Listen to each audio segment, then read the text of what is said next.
السلام علیکم ناظرین، آج ہم یہاں پہ گھومنے آئے ہوئے تھے خپلو میں ایک سیاحتی مقام پہ۔ چونکہ ہم اپنے دوستوں کے ساتھ جب بھی کہیں گھومنے جاتے ہیں تو کہیں نہ کہیں علمی گفتگو اور نشست رکھتے ہیں، تو اسی حوالے سے قرآن و سنت کی احیاء یا اس کی ترویج کے حوالے سے ویسے بھی ہم گفتگو کرتے رہتے ہیں۔ تو اسی حوالے سے آج ایک اہم ٹاپک حدیث کے بارے میں ہم جاننا چاہیں گے۔ ہمارے ساتھ موجود ہے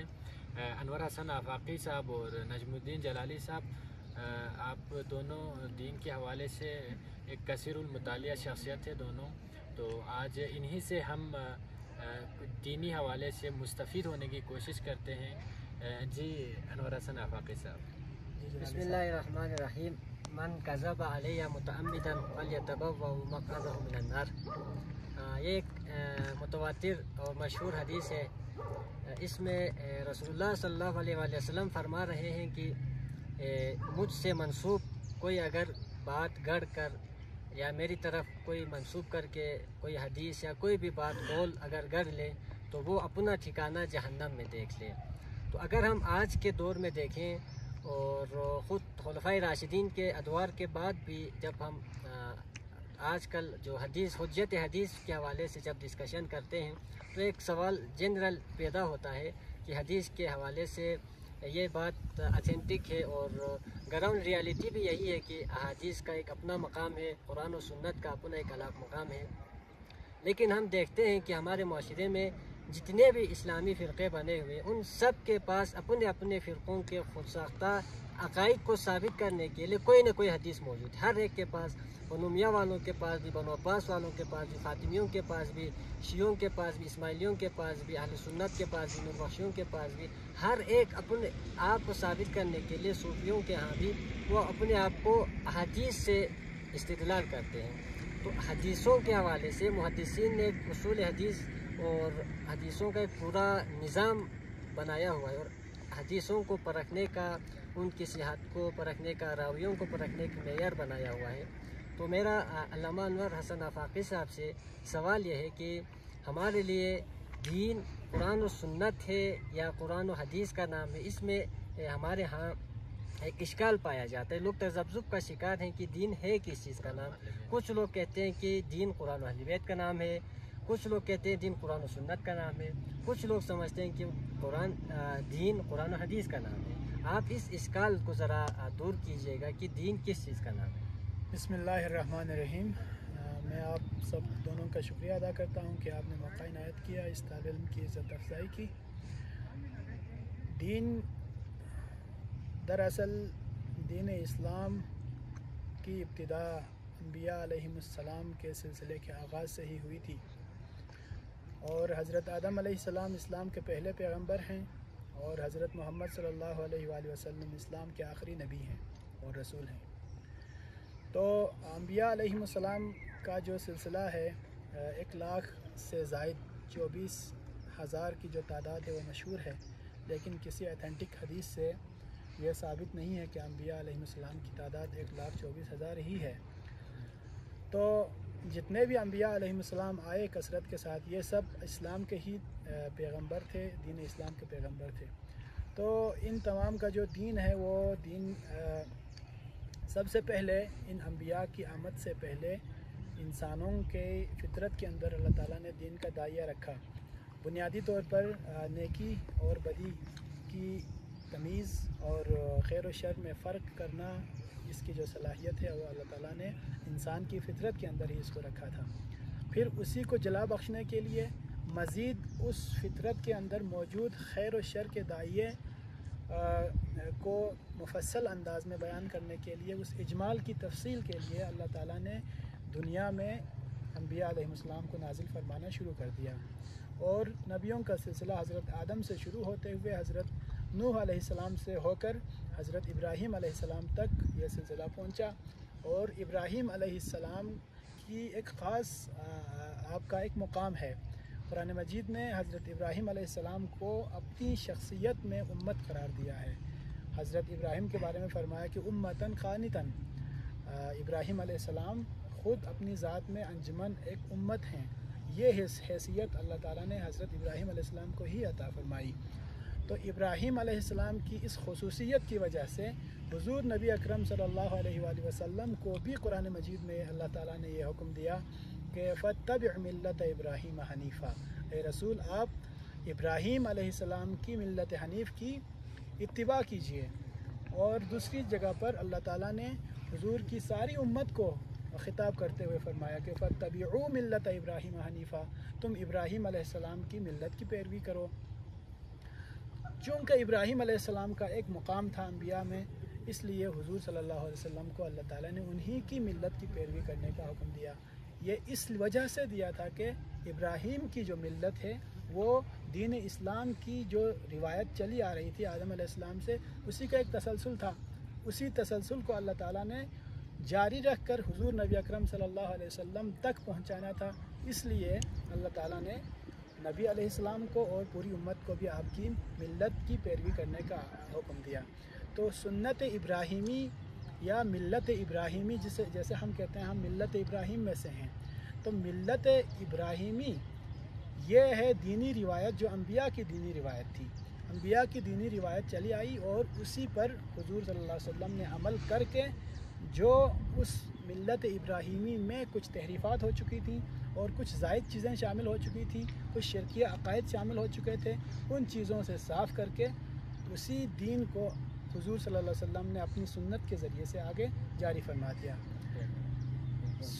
حضور صلی اللہ علیہ وسلم نے سنت ابراہیمی کو، انبیاء کی دینی روایت کو آگے جاری فرما دیا، اور قرآن مجید کو اللہ تعالیٰ نے اسی دین کی نمائندگی کے لیے اللہ تعالیٰ نے نازل فرمایا۔ ہمیں معلوم ہوا کہ جو مکمل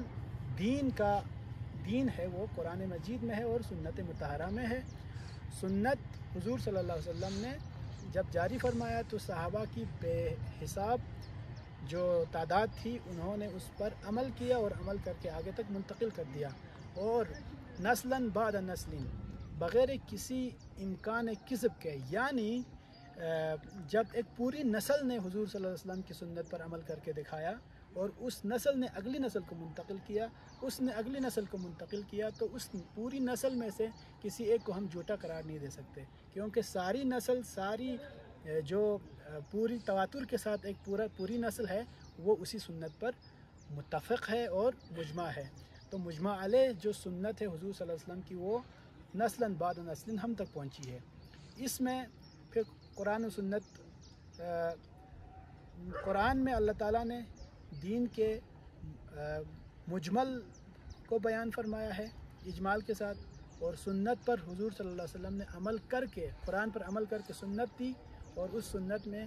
دین کا عملی ڈھانچہ موجود ہے۔ تو دین مکمل طور پر ہمیں قرآن و سنت میں ہی ملتا ہے۔ جب اب رہی احادیث کی بات، تو احادیث میں حضور صلی اللہ علیہ وسلم کی طرف منسوب جو اقوال ہیں ان میں صحابہ کرام نے آپ سے جو باتیں دین کے متعلق سنی تھیں وہ آگے بیان کر دیں، تو ان روایات کے اندر جو قرآن میں موجود ہے اور عملاً جو سنت میں حضور صلی اللہ علیہ وسلم نے کر کے دکھایا تھا انہی کی تشریحات موجود ہیں۔ جی بالکل ناظرین، جیسا کہ علامہ صاحب نے فرمایا، اور ایک حقیقت ہے کہ قرآن و سنت بطور دین رسول اللہ صلی اللہ علیہ وسلم نے پچھلے سے چلی آ رہی اللہ کی سنت کو آگے اپڈیٹ کر کے ہزاروں لاکھوں صحابہ کرام کے ذریعے قولی اور عملی تواتر کے ذریعے اجماع امت کے ذریعے ہم تک منتقل کیا، اور آج تک برابر بغیر کسی کمی بیشی کے جو قرآن و سنت دین ہے وہ مکمل ہم تک پہنچا ہے۔ لیکن جب ہم حدیثوں کے حوالے سے بات کرتے ہیں تو یہ بات بھی یقینی ہے کہ احادیث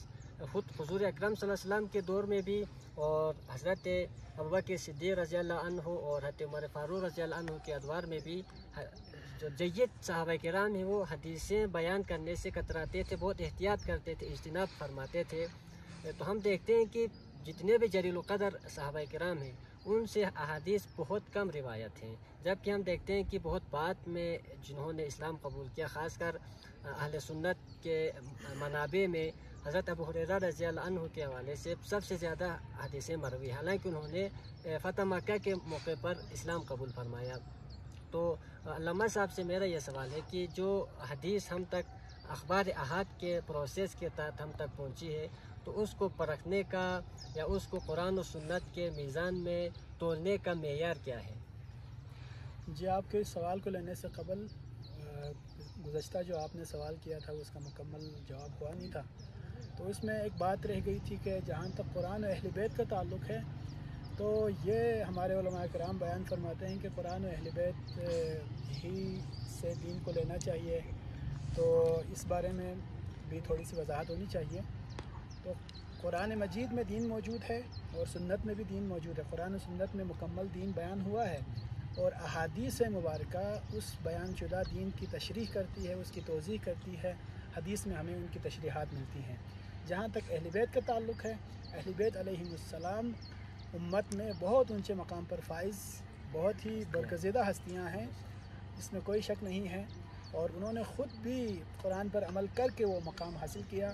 اور حضور صلی اللہ علیہ وسلم کی سنت پر عمل کر کے ہی انہوں نے اس مقام کو حاصل کیا۔ جیسے امام جعفر صادق علیہ السلام کا فرمان مبارک ہے، آپ نے فرمایا کہ من خالف کتاب اللہ و سنت محمد فقط کفر، جو اللہ کی کتاب قرآن مجید اور سنت محمد کا انکار کرے گا یا اس کی مخالفت کرے گا، کر کے بدعات کو اختیار کرے گا، سمجھ لیں اس نے انکار کر دیا دین اسلام کے مکمل صحیح سورسز سے۔ تو اہل بیت علیہ السلام کی بھی تعلیمات یہی ہیں کہ کتاب و سنت ہی سے دین لے لیں اور کتاب و سنت ہی کی پیروی کریں، اسی کی پیروی کریں۔ اور جہاں تک اہل بیت کا تعلق ہے، وہ ایک روایت ہے حضور صلی اللہ علیہ وسلم کی طرف منسوب، ایک حدیث مبارکہ ہے، اس سے استشہاد کرتے ہوئے ہمارے بعض احباب یہ سمجھتے ہیں کہ دین قرآن اور اہل بیت سے ہی ہمیں لینا چاہیے۔ وہ جو رسول اللہ کی طرف منسوب حدیث ثقلین جسے کہا جاتا ہے، تو اس میں حضور صلی اللہ علیہ وسلم نے ثقلین کو چھوڑا، اور اس میں سے ثقل اول قرآن ہے، کتاب اللہ ہے، اور ثقل ثانی، ثقل دوم، جو بھی کہہ لیں ثقل دوم، یہ اہل بیت اطہار ہے۔ تو اس روایت پر تعمق سے ہمیں پتہ چلتا ہے کہ حضور صلی اللہ علیہ وآلہ وسلم نے امت میں دو چیزیں چھوڑی، ایک کتاب اللہ اور دوسری چیز اہل بیت اطہار۔ اور دوسری روایت میں سنت کا بھی ذکر ہے کہ امت میں ہم اللہ کے رسول نے قرآن و سنت کو چھوڑا۔ تو جس روایت نے اہل بیت کو چھوڑا اس کو درست مان لیں، دونوں کو بھی ہم درست مان سکتے ہیں اپنے اپنے کانٹیکس میں، لیکن اہل بیت کے متعلق جو روایت ہے اس میں تعمق کریں تو اس کے سیاق و سباق سے ہمیں جو بات معلوم ہوتی ہے وہ یہ ہے کہ اہل بیت اطہار کو چھوڑنے کا مطلب یہ ہے کہ حضور صلی اللہ علیہ وسلم ان کے متعلق امت کو آگاہ فرمانا چاہ رہے تھے کہ میری آل کو، میری اولاد کو جنہیں میں چھوڑ کے جا رہا ہوں، ان کے ساتھ حسن سلوک کریں۔ ایسا نہیں تھا کہ ان کو دین کا ماخذ بنائیں، وہ اس لیے کہ اسی حدیث میں حضور صلی اللہ علیہ وسلم نے 3 مرتبہ فرمایا کہ اذکرکم اللہ فی اہل بیتی، اذکرکم اللہ فی اہل بیتی، اذکرکم اللہ فی اہل بیتی، اذکرکم اللہ فی اہل بیتی۔ 3 مرتبہ اللہ تعالیٰ کا خوف یاد دلایا، ان کو کہا کہ میں اپنے اہل بیت کے بارے میں تمہیں خدا کا خوف یاد دلاتا ہوں، خدا کا خوف یاد دلاتا ہوں، تمہیں اپنے اہل بیت کے متعلق خدا کا خوف یاد دلاتا ہوں۔ تم نے ان کے بارے میں محتاط رہنا ہے، تم نے ان کی تعظیم کرنی ہے، ان کے ساتھ حسن سلوک کرنا ہے، ان پر ظلم نہیں کرنا، ان کے ساتھ حق تلفی نہیں کرنی۔ تو اس حدیث میں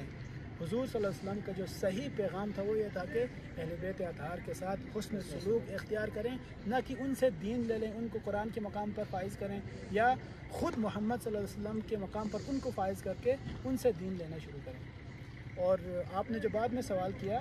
وہ رد و قبول حدیث کا معیار ہمارے ہاں کیا ہونا چاہیے، تو اس کے متعلق امت میں ذخیرہ حدیث موجود ہیں، تو ہر ذخیرے حدیث کو مرتب کرنے والے محدثین علماء کے ہاں اپنا اپنا معیار ہے حدیث کو قبول اور رد کرنے کا۔ تو حدیث جب ہم کہتے ہیں تو حدیث کے 2 حصے ہوتے ہیں، ایک حصے کو متن حدیث کہتے ہیں، دوسرے حصے کو سند حدیث کہتے ہیں۔ سند حدیث کی اس چین کو، اس زنجیر کو کہتے ہیں جس میں کڑی در کڑی حضور صلی اللہ علیہ وآلہ وسلم سے جس بندے نے بات سنی تھی، جس صحابی نے بات سنی تھی، انہوں نے کسی اور کو سنا دی، انہوں نے کسی تابعی کو، انہوں نے کسی تابع تابعی کو، تو راویوں کی جو کڑی ہے اس کو سند کہتے ہیں، اور متن اس جملے کو کہتے ہیں جو رسول اللہ کی طرف منسوب ہوتا ہے، جس میں حضور صلی اللہ علیہ وسلم نے جو بات بیان فرمائی ہوتی ہے وہ بات، اس بات پر مشتمل جو جملہ یا متن ہے اس کو متن کہتے ہیں۔ تو محدثین نے سند کو جانچنے پرکھنے کے معیارات قائم کیے، ان معیارات کے مطابق راوی کے بارے میں انہوں نے کہا کہ راوی کو جھوٹا نہیں ہونا چاہیے، عادل ہونا چاہیے، اور اس کو متہم بالکذب نہیں ہونا چاہیے، اور اس کے متعلق کہا کہ حافظہ اس کا قوی ہونا چاہیے اور باعمل ہونا چاہیے اور بامروت ہونا چاہیے، مروت کے خلاف بھی وہ کام نہ کرتا ہو۔ اس طرح تقریباً کوئی 10 شرائط ہیں جن کا ذکر یہاں پر کرنا مناسب نہیں ہے۔ وہ تمام شرائط اگر راوی کے اندر موجود ہوں، پائی جائیں، تو سند صحیح ہو جاتی ہے۔ صرف سند صحیح، حدیث متن صحیح نہیں ہوتا بلکہ سند صحیح ہو جاتی ہے۔ صحیح سند کے ساتھ جو روایت منتقل ہوئی وہ محدثین کے نزدیک ہی وہ خود یہی کہتے ہیں، ہماری بات نہیں ہے، محدثین فرماتے ہیں کہ جس حدیث کی سند صحیح ہوئی اس کو صحیح الاسناد کہتے ہیں، اور جو حدیث صحیح متن بھی صحیح اس کا ہوتا ہے اور اس کی سند بھی صحیح ہوتی ہے اس کو حدیث صحیح کہتے ہیں، وہ صحیح حدیث ہے۔ تو حدیث کی جو سند ہے اس کی اپنی جگہ ایک اہمیت ہے، کیونکہ صحیح لوگوں سے، ثقہ لوگوں سے، ثبت لوگوں سے، ثقہ صحیح راویوں سے منتقل ہوتی ہوئی روایت ہم تک پہنچے تو ہم اس پر ایک درجے میں اعتبار کر سکتے ہیں، لیکن یہی اسی پر اکتفا نہیں کر سکتے کہ راوی سارے صحیح ہوں، ثقہ ہوں تو ہم یہ کہہ لیں کہ متن بھی صحیح ہے۔ متن کے متعلق علماء متقدمین کے ہاں بھی یہ بات پائی جاتی ہے، وہ بھی کہتے ہیں کہ متن کو قرآن پر پیش کرنا چاہیے۔ تو اور بعد کے علماء بھی یہی کہتے ہیں کہ متن حدیث کو، یعنی جو بات رسول اللہ صلی اللہ علیہ وسلم کی طرف منسوب ہوئی ہے اس کو قرآن کی طرف منسوب قرآن پر پیش کرنا چاہیے۔ قرآن سے اگر موافق ہو وہ بات تو اس کو قبول کرنا چاہیے، اور قرآن سے وہ بات اگر مخالف ہو تو اس کو قبول نہیں کرنا چاہیے، کیونکہ قرآن اللہ تعالیٰ کی سراسر وحی پر مشتمل ہے، اور حضور صلی اللہ علیہ وآلہ وسلم بھی دین کے متعلق کوئی ایسی بات نہیں بیان فرما سکتے جو وحی خداوندی کے مخالف ہو۔ حضور صلی اللہ علیہ وسلم کی طرف منسوب باتوں میں سے صحیح آپ کی بات، برحق بات جو آپ نے کہی ہو، وہ وہی ہو سکتی ہے جو قرآن کے موافق ہو، قرآن میں جو بات ہے اس کے بالکل موافق ہو، کنٹرڈکشن قرآن میں اور رسول اللہ کی بات میں نہ ہو۔ اس لیے قرآن مجید ہی واحد اتھینٹک معیار ہے ہمارے پاس جس پر ہم پرکھ سکتے ہیں کہ کون سی بات رسول اللہ کی ہے اور کون سی بات رسول اللہ کی نہیں ہے۔ اس کے متعلق یہ کوئی مفروضہ نہیں ہے کہ ہم نے کوئی بیان کیا ہو، اللہ کی کتاب خود اپنے آپ کو حکم کہتی ہے، اللہ کی کتاب اپنے آپ کو فرقان کہتی ہے، اللہ کی کتاب اپنے آپ کو میزان کہتی ہے۔ مثلا اللہ تبارک و تعالیٰ قرآن مجید میں ارشاد فرماتے ہیں رسول اللہ صلی اللہ علیہ وسلم کی طرف خطاب کرتے ہوئے، انا انزلنا الیک الکتاب والمیزان، اے رسول ہم نے آپ پر کتاب نازل کی۔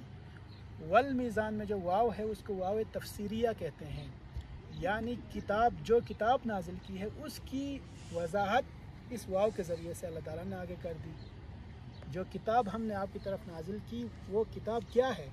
اس کی کیا حیثیت ہے، تو فرمایا اس کی حیثیت میزان کی حیثیت ہے، حکم کی حیثیت ہے، فرقان کی حیثیت ہے، یعنی یہ وہ کتاب ہے یعنی وہ ترازو ہے جس میں پرکھ کر دین سے متعلق ساری چیزوں کے بارے میں فیصلہ کیا جاتا ہے۔ تو قرآن مجید ہی وہ واحد معیار ہے، میزان ہے جس میں پرکھ کر ہم روایات کو قبول کرتے ہیں۔ جو اسی کے ذیل میں میرا ایک اور سوال ہے، معذرت میں نے بات کاٹی، اگر ایک طالب علم اگر دین کو سمجھنا چاہے، دین کو پڑھنا چاہے، ظاہر سی بات ہے وہ قرآن سے شروع کریں، لیکن بہت ساری جگہوں پہ اس سے دوسری کتابوں سے ظاہر سی بات ہے ان کو پڑھنے کی ضرورت پیش ہوتی ہے، کیونکہ ہمارے یہاں جتنے بھی فرقے ہیں ان کی اپنی اپنی کتابیں ہیں، جس طرح اہل سنت برادری کے پاس سیاہ ستہ ہے، اس میں ساری چیزوں کو اتھینٹک مانتے ہیں۔ اہل تشیع کے پاس اصول اربعہ کے نام سے ان کی اپنی 4 کتابوں کی لسٹ ہے، یا نہج البلاغہ کو وہ قرآن کے بعد ایک طرح سے اتھینٹک یا حجت مانتے ہیں۔ اسی طرح ہمارے نور بخشی برادری میں بھی 3 ہماری جو مین کتب ہے اس میں سے بھی فقہ الاحوت کو شریعت کے حوالے سے، دین کو سمجھنے کے حوالے سے اسی میں تفقہ کرتے ہیں، اسی کو سمجھنے کی کوشش کرتے ہیں، اور ہر فرقے والے اپنی ان چیزوں کو اتھینٹک مانتے ہیں، اور قرآن کے برابر نہیں تو کم از کم مطلب قرآن و سنت کے موافق پاتے ہیں۔ تو ایک طالب علم کو جب دین سمجھنے کی ضرورت ہو تو وہ ان کتابوں کو پڑھتے ہوئے ان کا مائنڈ کیسا ہو کہ وہ کس طرح سمجھیں گے، کیا ایک ہی فرقے میں موجود ساری کتابیں ٹھیک ہے، دوسری غلط ہے، یا ان سب میں سچ اور یا کہہ لیں جھوٹ مطلب مکس ہیں، تو ان چیزوں کو تمیز کے ساتھ یا فرق کر کے ایک اسٹوڈنٹ کو کس طرح اسٹڈی کرنی چاہیے، اس حوالے سے گائیڈ کریں۔ ماشاءاللہ آپ کا بہت اچھا سوال ہے۔ یہ جن نمائندہ اسلام کے فرقوں کا آپ نے ذکر کیا، ان کے علماء اور مجتہدین اور ائمہ، یہ ہمارے دینی روایت میں بہت ہی بڑے نام ہیں، تراشندہ ستارے ہیں۔ ان سب نے اپنی اپنی کاوش اور مخلصانہ ان کی جد و جہد کے ذریعے سے دین کی خدمت کی ہے۔ انہوں نے کتابیں لکھی ہیں، صحاح ستہ اور اصول اربعہ اور الفقہ الاحوط وغیرہ کی آپ نے بات کی، تو صحاح ستہ میں بھی کتب ستہ ہم اسے کہتے ہیں، صحاح نہیں کہتے، صحیح 2 کتابوں میں صحت کا انتظام انہوں نے کیا ہے۔ تو ان محدثین نے بڑی جانفشانی کے ساتھ انہوں نے رسول اللہ کی روایات کو جمع کرنے کی کوشش کی ہے۔ اسی طرح جو اصول اربعہ ہے، ان میں بھی حضور کی روایات کو جمع کرنے کے لیے انہوں نے بہت زیادہ محنت کی ہے، اور حسن ظن ہی رکھتے ہیں ہم ان سب کے متعلق کہ انہوں نے اپنی اپنی کاوش کی ہے۔ اور الفقہ الاحوط میں بھی امام سید محمد نور بخش علیہ الرحمہ نے دین اسلام کے اندر احیاء سنت اور رفع بدعت کے مقصد کے تحت انہوں نے یہ کتاب لکھی ہے، تو ان کی بھی بہت بڑی کاوش ہے۔ لیکن یہ تمام کاوشیں انسانوں کی کاوشیں ہیں۔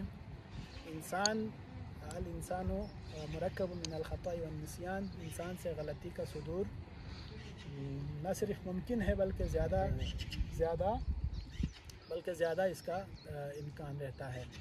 تو انسانوں کی جتنی بھی کاوشیں ہیں، جتنی بھی کتابیں ہیں، جتنا بھی کام ہے، ان کاموں میں سے، کتابوں میں سے کسی کتاب کو ہم کتاب اللہ کے ساتھ ہم موازنہ ہم پلہ تحریف بھی ہو سکتی ہے، تحریف بھی ہو سکتی ہے، رد و بدل بھی ہو سکتا ہے۔ خود خدا کی کتابوں میں تحریفیں ہوئی ہیں، یحرفون الکلمۃ عن مواضعہ، قرآن میں تورات وغیرہ کے متعلق اللہ تعالیٰ نے فرمایا کہ اللہ کی کتاب ہونے کے باوجود بھی اہل کتاب کے لوگ ان کتابوں میں بھی تحریف کرتے تھے، لفظوں کو اپنی جگہ پر نہیں رکھتے تھے، دوسری جگہ پر وہ ڈال دیتے تھے۔ تو یہ انسانی کتابیں ہیں اور کئی سال گزر چکے ہیں، تو ان میں تحریفات ہو سکتی ہیں، ممکن ہے۔ لہٰذا ان تمام کتابوں میں سے کسی بھی کتاب کو خدا کی کتاب کی طرح نہیں سمجھ سکتے، بغیر کسی شک و شبہ کے۔ اگر کوئی کتاب ہے جو لاریب ہے، وہ صرف خدا کی سند یافتہ کتاب قرآن مجید ہے، جس کے متعلق اللہ تعالیٰ نے فرمایا کہ الف لام میم ذالک الکتاب لا ریب فیہ، یہ واحد کتاب ہے جس میں کوئی شک کی گنجائش ہی نہیں ہے۔ تو قرآن کا ہی مطالعہ کرنے کے لیے اس ذہن سے ہم کر سکتے ہیں کہ اس میں کسی قسم کا کوئی شک نہیں ہے، کوئی تحریف نہیں ہوئی ہے، کیونکہ اللہ تعالیٰ نے فرمایا کہ انا نحن نزلنا الذکر وانا لہ لحافظون، ہم نے قرآن کو نازل کیا اور اس قرآن کی حفاظت ہم ہی کے ذمے ہیں۔ اللہ تعالیٰ کے ذمے جس کتاب کی حفاظت جس کے ذمے ہے وہ اللہ ہوں، تو اس میں کوئی کسی قسم کی تحریف نہیں ہو سکتی۔ قرآن مجید ہی کا مطالعہ ہم تیقن کے ساتھ کر سکتے ہیں اور اسی سے ہدایت حاصل کر سکتے ہیں۔ جی ناظرین، تو آج ہم نے اس مختصراً بیٹھک میں کوشش کیا کہ چند قرآن و سنت، قرآن و حدیث، قرآن و اہل بیت کے حوالے سے اور دیگر چند ٹاپک کے حوالے سے بات کرنے کی اور عوام الناس کو پیغام پہنچانے کی کوشش کی۔ تو اس حوالے سے جو چند گفتگو ہوئی ہے یہ حتمی نہیں ہے، ان پہ تفصیلاً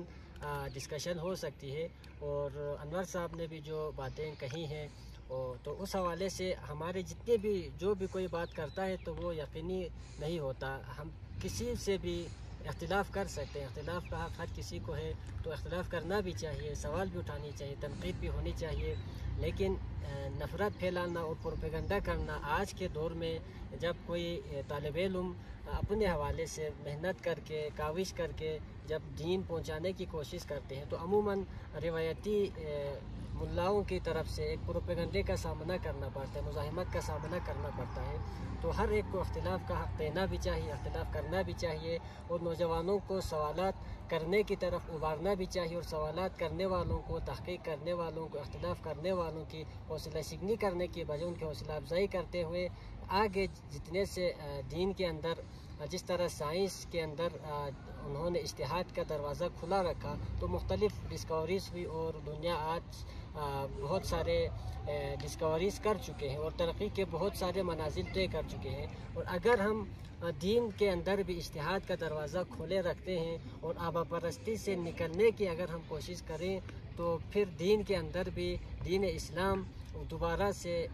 جو حضور اکرم صلی اللہ علیہ وسلم نے اپنے دور میں جس طرح دین کو نافذ کر کے امت کو ایک دین بنائے، ایک نظام کے تحت امت کو دین دیا، اسی طرح آج بھی ہم تمام فرقواریت سے بالاتر ہو کر ایک اسلام کے